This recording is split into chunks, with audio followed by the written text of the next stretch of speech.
The honourable member for Kildonan St. Paul. Hey, here, bravo! Bravo!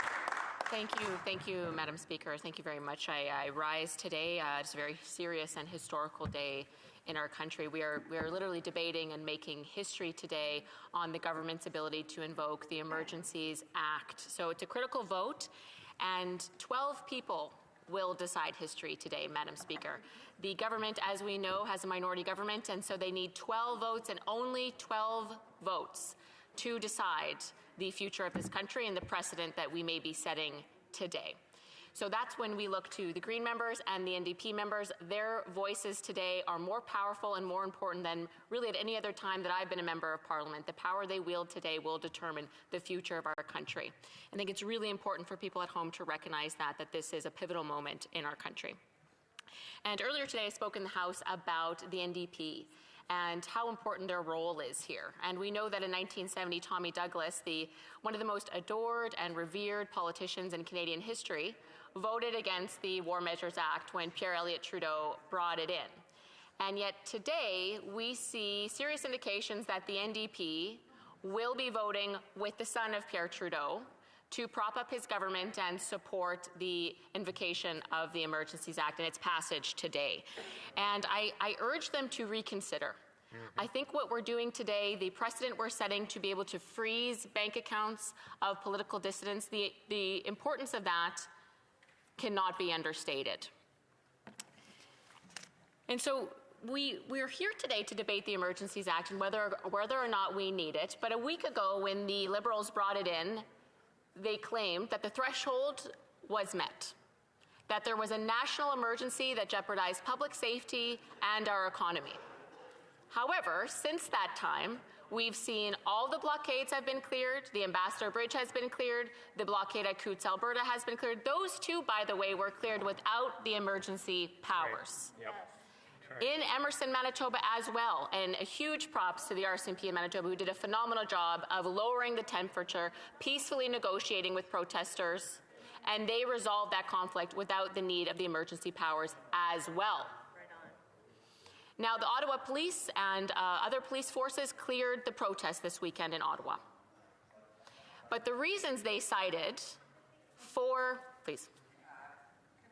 The honourable members, if they would like to have their conversations in the lobbies, I would appreciate it. The honourable member is making a speech. Thank you.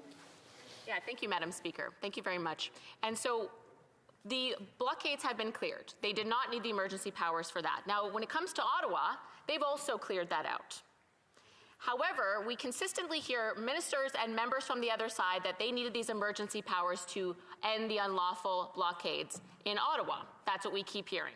And yet, when you look at the RCMP list that they published on their website that was retweeted by the Minister of Public Safety just a few days ago, the laws of the Emergency Act that the police used none of them were to clear the unlawful protest.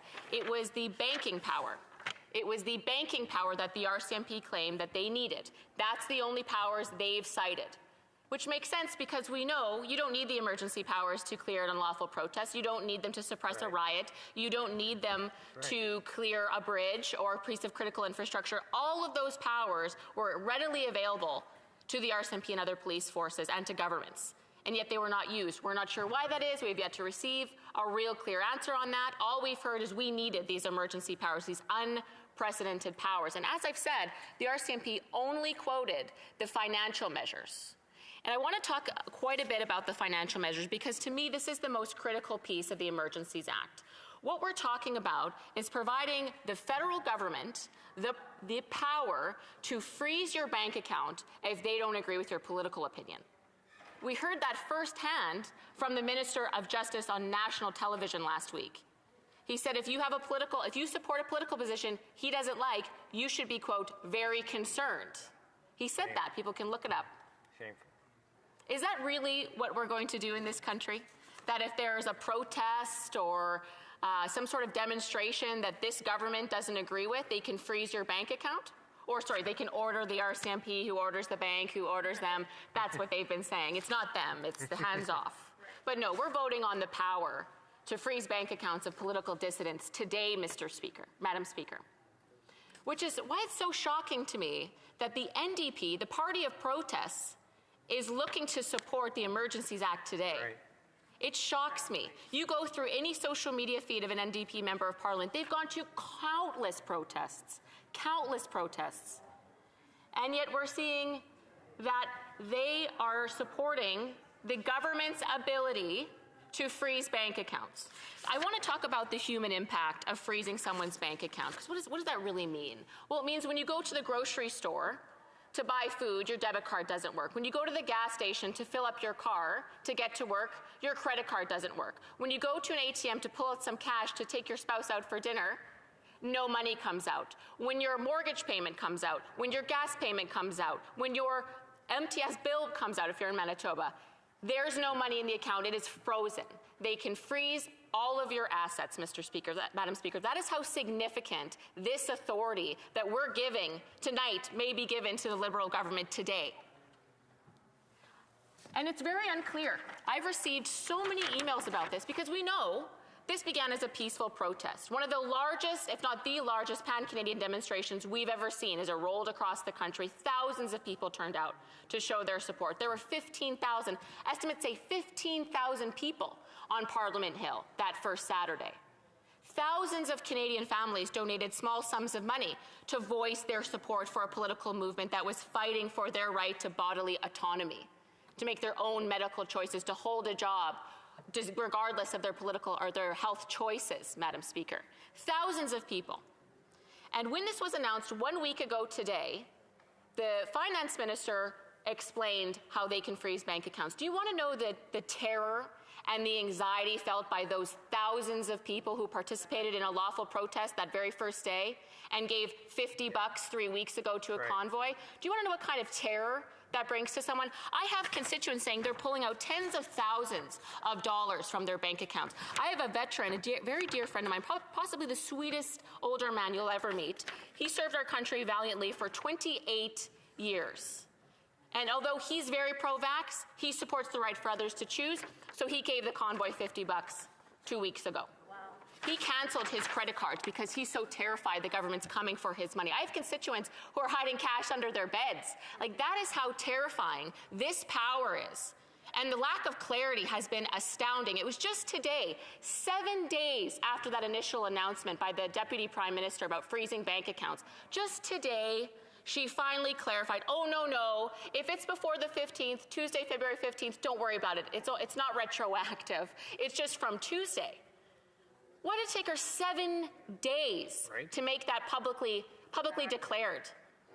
What kind of sadistic pain was the Liberals looking to inflict on people who innocently supported something they believe in that's given them more hope than anything else in the past 2 years? It is shameful. And what's really shocking is that there is no due process in this. There is no court order. It's only if you've been suspected, CBC reported that today, if you've been suspected of supporting the convoy, they can come for your bank account. This is unbelievable. And it's interesting because the Liberal government's in power now, but there's going to be other parties in power. Do we really want the federal government to have the power to say, oh, I don't agree with your protest, you can't go buy groceries, we're going to freeze your bank account? How many demonstrations from environmental groups, social justice groups? Let's really think about this. Peaceful protest is one of our Charter of Rights and Freedoms. I stand by every peaceful protest. I stand against illegal blockades, as we've been very clear all along. Those had to end. But people have every right to peacefully protest, and thousands of Canadians supported this protest across the country when it was perfectly legal and lawful and peaceful. Right. And the Liberals are asking us just to trust them. Just trust us. There's parliamentary oversight, as if that means anything. This Parliament asked 4 times for those lab documents from the Winnipeg lab with all those shenanigans going on with the Chinese Communist Party. We never got them. Nope. He prorogued Parliament. He called a snap election both times to get out of scandals of his own making. And he thinks that we're going to trust that parliamentary oversight is going to be enough to keep his government in check. I don't think so, Mr. Speaker. So I'll end with this. Our Party, the Conservative Party of Canada, will be voting with the fullest power of our ability against giving this Liberal government the power to freeze political dissidents' bank accounts. Absolutely, without question, we will be voting against that. Absolutely. Thank you, Mr. Speaker. Questions et commentaires, questions and comments. The Honourable Parliamentary Secretary to the Minister of Public Safety. That's not you. Thank you, Mr. Speaker. And I'm really disappointed in the honourable member's comments just now because I arranged a briefing for her Thursday night with departmental officials, including Finance, the RCMP, FinTrack, and she was told quite clearly in response to her questions that these measures took effect on Tuesday of last week. So I'm just wondering, when her constituents reached out to her, it wasn't just today that she found out when it came into effect. It was actually last Thursday night. So I'm just wondering why she is implying that she didn't know when in fact she was well aware last week. Honourable Member for Kildonan, St. Paul. Yes, Mr. Speaker, I was briefed last week. You know, but what's interesting is that when the department officials tell you one thing and the Deputy Prime Minister of Canada is telling you another thing, not quite sure who to believe. Were the department officials mistaken, or was it the Deputy Prime Minister and Finance Minister of Canada who was withholding that information? I honestly wasn't sure.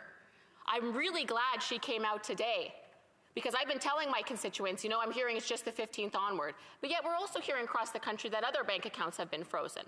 So we have no clarity on this. Why were they withholding this information? Why weren't they being more forthcoming?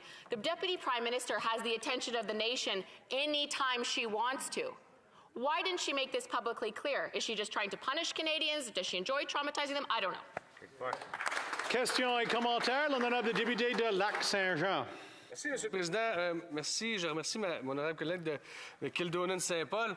Et mon honorable collègue vient de parler de manque de clarté. Regardons ça. De l'autre côté de la Chambre, on est incapable de nous dire, là, et M. le Président, il reste moins de 2 heures avant le vote, là, si c'est un vote de confiance ou pas. Il y a un député issu de leur banquette, de Louis Hébert, qui vient de nous dire qu'il va voter différemment si c'est un vote de confiance ou pas. Sur une mesure aussi importante, sur le vote aussi important qu'on va avoir à faire ce soir. Est-ce que ce ne serait pas normal de savoir si c'était un vote de confiance ou pas à moins de 2 heures du vote? J'aimerais que mon honorable collègue me donne ses impressions là-dessus. Merci, M. le Président. Bravo. L'honorable député de Kildonan-Saint-Paul. I thank my honourable colleague for the question. I also like to thank the Bloc Québécois for standing strong and voting against this abuse of democracy today, Mr. Speaker. And on his point, this is a really good point that we need constituents at home to hear. The Prime Minister today decided that this vote is going to be a confidence vote. If you don't vote in favour of his motion, he's going to call an election on you.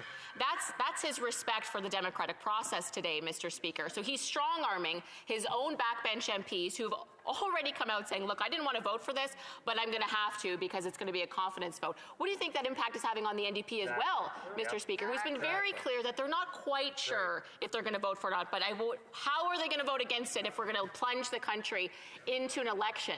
That's the dignity this Prime Minister is giving this House, Mr. Speaker. That's his respect for democracy. Questions and comments? The Honourable Member for Winnipeg Centre.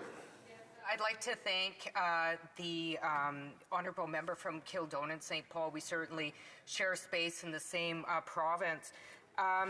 Just wanted to talk a little bit about the finances. We know that prominent Republicans in the U.S. have voiced their support for the protest, and including Donald Trump.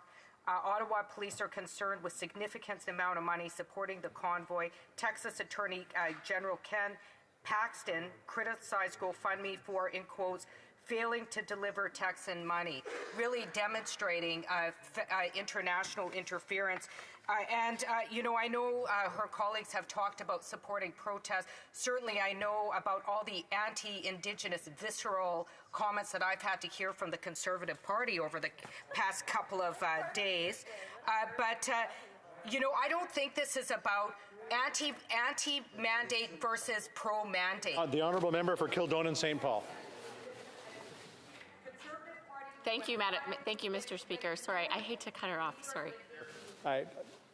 The Honourable Member for Kildonan, St. Paul. Yes, thank you, Mr. Speaker, and I appreciate the member from my colleague from Manitoba. I have a lot of respect for her and her advocacy.